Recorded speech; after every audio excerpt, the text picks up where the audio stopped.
Cette année encore, le spot de Margaret River en Australie a montré son vrai visage, avec cette journée incroyable où les vagues atteignent des dimensions monstrueuses.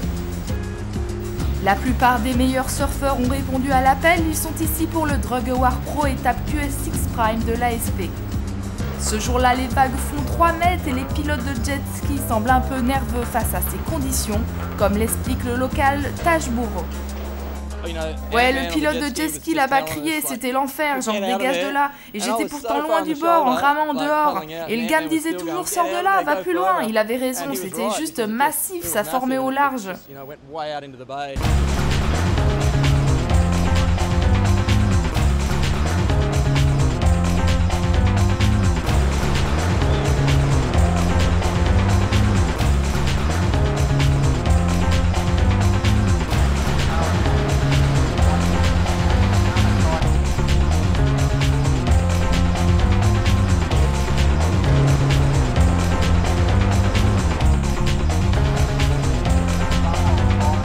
Les séries se suivent, un beau spectacle pour les 7000 spectateurs venus assister à ce show. Au fil des hits, c'est sans surprise que Taj grimpe au sommet du tableau, face à lui un surfeur moins connu mais tout aussi talentueux, Josh Kerr. En finale, Josh pense devoir s'incliner devant le numéro 1 mondial, mais en rentrant au bord, il prend la vague qui va le propulser vers la victoire.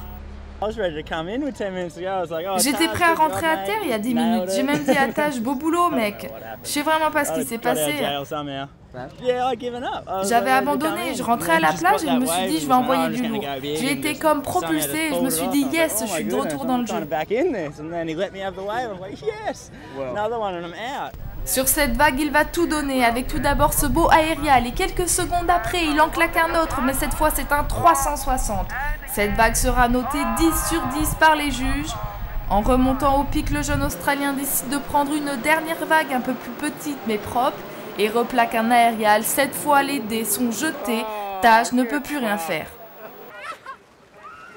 Cette étape a permis à Taj de gagner des points qui compteront pour le classement général. Il reste le numéro 1 et il est prêt à scorer sur la prochaine étape qui aura lieu à Bells Beach.